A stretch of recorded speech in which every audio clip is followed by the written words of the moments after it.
اور اللہ کروڑوں رحمتیں نازل فرمائے ایسے اساتذہ پر جنہوں نے 5 سال تک غالباً میرے گھر کے اخراجات بھی برداشت کیے، گھر کے اخراجات بھی برداشت کیے۔ اللہ نے ہمیں اساتذہ ایسے دیے ہیں۔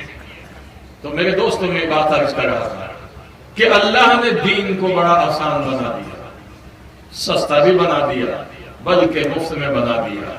تو پھر بھی اس کو ہم حاصل نہ کریں، لیکن الحمدللہ میں کہہ سکتا ہوں، دعوت سے کہہ سکتا ہوں کہ اب رب کا کلام طاقوں میں نہیں رکھا جاتا، رب کا کلام اب سینوں میں رکھا جاتا ہے۔ رب کا کلام اب معصوم بچوں کے سینوں میں آتا ہے، غریب کے بھی آتا ہے، امیر کے بھی آتا ہے۔ دعوت و تبلیغ کی برکت سے، دعوت و تبلیغ کی برکت سے یہ ہر طبقے میں یہ آواز لگ چکی ہے، اللہ کا دین پہنچ رہا ہے، پہنچ رہا ہے۔ جیسا شروع ہوا تھا اسی مقام پہ یہ جا رہا ہے۔ آپ کو ایک اور عہد صحابہ کی مثال دے کے اپنی بات ختم کروں گا۔ دین بڑا سستا اور دین نے انسان کو بڑا قیمتی بنایا ہے۔ عبداللہ بن عمر رضی اللہ تعالیٰ عنہما کو کون نہیں جانتا؟ عبداللہ بن عمر رضی اللہ تعالیٰ عنہ ایک دفعہ اپنے چند ساتھیوں کے ساتھ، اپنے اصحاب کے ساتھ، اپنے ہم نشینوں کے ساتھ کھانا پکا کر مدینہ رسول سے باہر تشریف لے جاتے ہیں، دسترخوان بچھاتے ہیں کہ چلو آؤ آج دیہات کی ہوا کھاتے ہیں، جیسے ہم لوگ کبھی دیہات میں آ جاتے ہیں۔ اللہ کی قسم مجھے درخت کا سایہ اور باہر دیہات کی زندگی مجھے بڑی محبوب اور پسند ہے، لیکن اللہ نے ایک چھوٹے سے شہر میں بٹھا دیا۔ لیکن کبھی کبھی آج بھی یہاں کراچی کے ہمارے مہمان تشریف لائے ہوئے ہیں، یہ دیہات کی زندگی بڑی پرسکون ہے، کوئی نہ ہائے ہائے ہے، نہ نائے نائے ہے، نہ گانوں کی آواز ہے، رات کو چھائے چھائے ہے، سکون سے سو جاؤ، آسمان کے ستارے بھی نظر آتے ہیں، آسمان پہ چاند بھی نظر آتا ہے، جھل ملاتی ہوئی یہ رات کی روشنی بھی نظر آتی ہے، راحت بھی نظر آتی ہے، سکون ہی سکون ہے۔ بس اللہ امن دے دے تو راستوں پر بھی امن ہی امن ہوتا ہے، چلتے چلے جائیں کوئی خوف نہیں ہوتا۔ اللہ ایسا نظام لائے گی۔ عبداللہ بن عمر دوستوں کے ساتھ مدینہ سے باہر تشریف لے گئے کہ آ جاؤ آج دیہات کا مزہ لیتے ہیں۔ عبداللہ بن عمر رضی اللہ تعالیٰ دسترخوان بچھاتے ہیں، کھانا لگ جاتا ہے، وہاں سے ایک چرواہا، سمجھتے ہو چرواہا؟ بکری، دھنار، بکری چرانے والے کو بھی دھنار بولتے ہیں، دھنار، بکری چرانے والا دھنار وہاں سے گزرتا ہے۔ عبداللہ بن عمر کو کہتا ہے السلام علیکم ورحمۃ اللہ، سلام کیا۔ عبداللہ بن عمر نے جواب دیا، اور عبداللہ بن عمر عام طور پہ ہمارے یہاں کیا کہتے ہیں، جب کھانا لگ جائے کوئی سلام کرے تو ہم کیا سمجھتے ہیں کہ اس کو بھوک لگی ہے، اس کو کھانا کھلاؤ، اس کا سلام کھانے میں شامل ہونے کے لیے ہے، عام طور پہ ہم یہ سمجھتے ہیں۔ لیکن نہیں، ہر سلام اس لیے نہیں ہوا کرتا۔ صحابہ کی زندگی کو دیکھیں، عبداللہ بن عمر نے کہا کہ آ جاؤ کھانا ہمارے ساتھ کھا لو، گرمی کا موسم تھا۔ عبداللہ بن عمر رضی اللہ تعالیٰ عنہ نے دھنار کو کہا، چرواہے کو کہا کہ آ جاؤ کھانا ہمارے ساتھ کھا لو۔ اس نے کیا کہا یہ بھی سننے کا ہے۔ اس نے جواب دیا کہ میں روزے سے ہوں۔ عبداللہ بن عمر حضرت عمر کے صاحبزادے، صحابہ کی جماعت کے ساتھ، اور وہ صحابی نہیں ہے، وہ چرواہا، وہ دھنار، وہ صحابی نہیں ہے، غلام ہے، وہ کہتا ہے کہ میرا روزہ ہے۔ عبداللہ بن عمر رضی اللہ تعالیٰ عنہ حیران کہ اس تپتی ہوئی گرمی میں، مدینہ کی گرمی آپ کے دادو سے زیادہ ہے، یاد رکھیں، مکہ کی گرمی تو کہیں زیادہ ہے، 55 تک تو عام 57 تک چلی جاتی ہے۔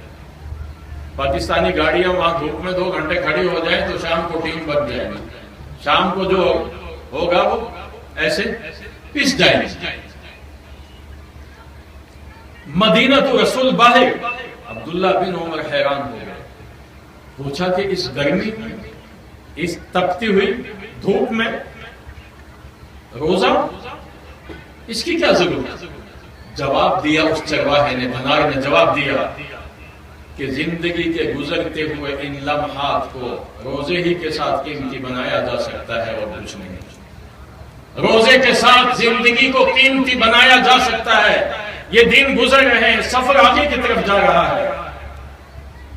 عبداللہ بن عمر رضی اللہ تعالیٰ حیران ہوئے، امتحان لینا چاہا کہ دیکھو یہ صرف دعویٰ ہے، یہ دعوے میں سچا بھی ہے، امتحاناً پوچھا تو جواب تو مل گیا۔ پھر سوال کیا عبداللہ بن عمر نے، اچھا تم ایک بکری مجھے بیچ دو، پیسے لے لو، ہم اس کو ذبح کریں گے، اس میں سے گوشت آپ کو دیں گے، پکا کر بھی دے دیں گے، اور آپ شام کو روزے کی افطاری میں بھی استعمال کر لینا، پیسے بھی دیں گے، گوشت بھی دیں گے، مفت میں نہیں لے گئے، اور شام کی افطاری کے لیے بھی گوشت بنا کر دیں گے۔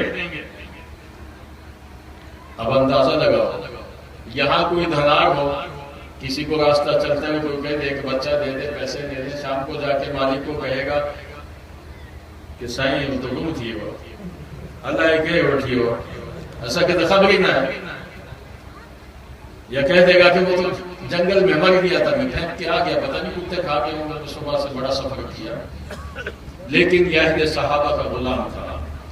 جب مال سامنے آتا ہے، بڑے بڑے تہجد گزاروں کو بھی یہ شکست دے دیتا ہے۔ مال ایسی چیز ہے، مال کی کشش، محبت ایسی چیز ہے، یہ بڑے بڑے تہجد گزار مجاہدین کو بھی میدان جہاد سے شکست دے دیتا ہے، اور اپنا قیدی بنا لیتا ہے، مال اپنا قیدی بنا لیتا ہے۔ لیکن یہ عہد صحابہ کا غلام تھا، اس نے کہا کہ یہ مال میرا نہیں ہے، میں اس کا مالک نہیں ہوں، مال میرا نہیں ہے، مجھے حق نہیں ہے بیچنے کا، کسی کو دینے کا، میں تو چرواہا ہوں، دھنار ہوں، میں ملازم ہوں، غلام ہوں، میں نہیں دے سکتا۔ عبداللہ بن عمر رضی اللہ تعالیٰ عنہ پھر بھی حیران تھے کہ چرواہا، ایسی بات؟ تو انہوں نے کہا آپ مالک کو یہ کہہ سکتے ہیں کہ ایک بچہ کہیں گم ہو گیا تھا، کہہ سکتے، یہ نہیں فرمایا کہ آپ یہ کہہ دینا، نہیں، نبی کا شاگرد، صحابی رسول، اس کی زبان سے کبھی غلط بیانی نہیں نکل سکتی، وہ کبھی اس کا سبق نہیں دے سکتا، اس لیے کہ محمد رسول اللہ کے قدموں میں شاگرد بن کے انہوں نے نبی سے اپنے اخلاق بھی سنوارے ہیں، ایمان کو بھی تقویت دی ہے۔ عبداللہ بن عمر نے کیا کہا کہ جا کے یہ کہہ سکتے ہو، جا کے کہہ سکتے ہو، علماء تشریف فرما ہے، وہ غلام چرواہا دھنار، وہ کہتا ہے کہ جب میں یہ زبان سے کہوں گا کہ بکری کا بچہ گم ہو گیا ہے، فَأَيْنَ اللَّهِ، میرا اللہ اس وقت کہاں جائے گا؟ کیا وہ نہیں دیکھ رہا؟ میں اللہ کو کہاں گم کر دوں گا اس وقت؟ فَأَيْنَ اللَّهِ فَأَيْنَ اللَّهِ فَأَيْنَ اللَّهِ، غلام نے کہا۔ عبداللہ بن عمر کی زبان پر یہ طاری ہو گیا، فَأَيْنَ اللَّهِ فَأَيْنَ اللَّهِ فَأَيْنَ اللَّهِ، اسی لفظ کو پکارتے رہے، واپس مدینہ چلے گئے، اور جا کے معلوم کیا کہ یہ چرواہا کس کی بکریاں چراتا ہے، یہ غلام کس کا ہے، پتہ کیا، معلومات لی، پتہ چل گیا، غلام کا بھی، مالک کا بھی، بکریاں کس کے ہیں اس کا بھی، بکریوں کو بھی خریدا، غلام کو بھی خریدا، اور خریدنے کے بعد غلام کو بھی ساتھ لیا، چرواہے کو دھنار کو ساتھ لیا، بکریوں کو بھی ساتھ لیا۔ میدان میں لانے کے بعد عبداللہ بن عمر فرماتے ہیں کہ جاؤ، آج کے بعد تم آزاد ہو، اور ان تمام بکریوں کے تم مالک ہو، تم ان بکریوں کے مالک ہو، آؤ، تمہیں رئیس بنا دیا تمہارے اخلاق نے۔ نیکی کا صلہ کیسے ملا؟ ایسی بہت سی مثالیں ہیں سنانے کے لیے، میں سنا سکتا ہوں۔ نیکی کا صلہ کیسے ملا؟ عبداللہ بن جعفر خاندان نبوت میں سے، اہل بیت میں سے ہیں۔ ایک دفعہ دیکھتے ہیں عہد صحابہ میں، ایک غلام باغ میں مالی تھا، کتا آ گیا، اس کی روٹی آئی ہوئی تھی، کتے کو اس نے ایک روٹی ڈال دی، دوسری روٹی ڈال دی، تیسری روٹی ڈال دی، کتا وہیں کھڑا رہا، ایک کے بعد بھی، دو کے بعد بھی، تین کے بعد بھی، یہ بھی غلام ہے، باغ کے اندر مالی ہے۔ عبداللہ بن جعفر دیکھ رہے ہیں رضی اللہ تعالیٰ، خاندان نبوت کے یہ فرد ہے، اہل بیت میں سے، دیکھ رہے ہیں۔ پوچھا کہ تمہاری کتنی روٹیاں روزانہ آتی ہیں؟ غلام نے جواب دیا کہ 3 روٹیاں ہوتی ہیں۔ بولا 3 تو تم نے کتے کو کھلا دی، پھر 3 روٹیاں تو کتے کو کھلا دی، کیوں؟ کہنے لگے کہ اس باغ میں کبھی کتا نہیں آتا، یہاں کوئی کتے رہتے نہیں ہے، یہ آج جو کہیں دور سے بھٹکا ہوا آیا، اس کو بھوک نے ستایا، میں نے اس کو 1 روٹی دی، یہ کھا کے دم ہلا کے پھر وہیں کھڑا رہا۔ کتا شکر بڑا ادا کرتا ہے۔ کتے کی صفات پر بڑی کتابیں لکھی ہوئی ہیں، ابھی نہیں بات کرنا، اپنی بات اسی پہ ختم کرنا۔ دوسری روٹی ڈالی، پھر بھی کتا وہیں کھڑا ہوا ہے، تیسری ڈالی، پھر بھی وہیں کھڑا ہوا ہے۔ میں سمجھ گیا کہ اس کی بھوک ختم نہیں ہوئی، یہاں کتا کبھی آتا نہیں تھا، آج جو آیا ہے بھوک اس کو لے کر آئی ہے، میں نے آج کی 3 روٹیاں اس کو دے دی۔ عبداللہ بن جعفر فرماتے ہیں کہ اب تم کیا کھاؤ گے، اب تم کیا کھاؤ گے؟ 3 روٹیاں آتی ہے، تینوں کھلا دی، تم کیا کھاؤ گے؟ بتاؤ، عہد صحابہ کے غلام بھی اتنے سخی تھے۔ وہ غلام کہتا ہے کہ 1 دن فاقہ کرنا کون سا مشکل ہے، میں نے ایک جانور کو پیٹ تو بھر دیا، کتے پہ ترس کھا کے اس کا پیٹ تو بھر دیا، 1 دن فاقہ کرنا، 1 دن بھوکا رہنا کوئی مشکل نہیں ہے، آج میں فاقہ کروں گا، انسان کے لیے نہیں، کتے کے لیے۔ اور غلام ہے۔ عبداللہ بن جعفر حیران ہو گئے رضی اللہ تعالیٰ، فرمانے لگے کہ مدینہ میں لوگ مجھے سخی کہتے ہیں، سخی تو یہ ہے جس نے آج کی روٹی پوری اس کو کھلا دی، سخی یہ ہے، میں کہاں سے سخی آ گیا؟ جاتے ہیں، معلوم کرتے ہیں یہ باغ کس کا ہے، یہ غلام کس کا ہے، باغ کو بھی خریدتے ہیں، غلام کو بھی خریدتے ہیں، لے آتے ہیں غلام کو، کہ کہا فرماتے ہیں کہ جاؤ، لوگ مجھے سخی کہتے تھے، اللہ کی قسم سخی تو ہے، آج کے بعد تو اس باغ کا بھی مالک ہے اور تو آزاد ہے، جا آزاد ہو کر زندگی گزار، اور یہ باغ تیری زندگی کا سرمایہ ہے۔ نیکیوں کا صلہ ملا کرتا ہے، نیکیوں کا صلہ ملا کرتا ہے، یہ بات یاد رکھنا۔ لیکن کبھی غیب سے آتا ہے، کبھی سامنے سے آتا ہے، کبھی پیچھے سے آتا ہے، لیکن رب ذوالجلال کسی کی نیکیوں کو ضائع نہیں فرماتے۔ میرے دوستوں، میں نے آپ کا وقت کافی لے لیا، میں معذرت خواہ ہوں، لیکن میں آپ کو مبارکباد دیتا ہوں۔ آپ اللہ کے قرآن کی وجہ سے بیٹھے ہوئے، میرے لیے نہیں بیٹھے، میں بھی قرآن کی وجہ سے آیا ہوں، آپ ہر ایک یہاں اللہ کے کلام کی وجہ سے بیٹھے ہو۔ میں اپنے رب سے درخواست کرتا ہوں، میرے اللہ ان کے آج کے بیٹھنے کو، ہمارے بیٹھنے کو اپنی بارگاہ میں قبول فرما اور ہمارے لیے بخشش کا فیصلہ فرما دے، سب کہہ دو آمین۔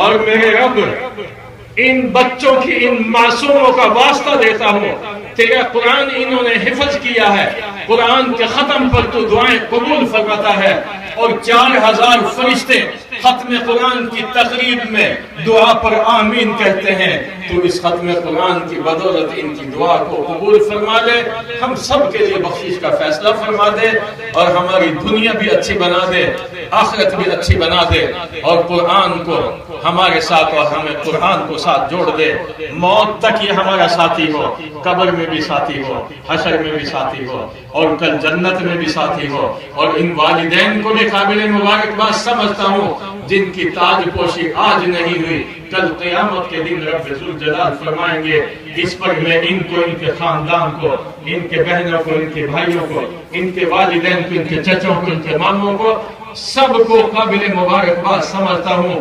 اللہ ان کی اس سعادت کو اپنی بارگاہ میں قبول فرمائے۔ وآخر دعوانا الحمدللہ۔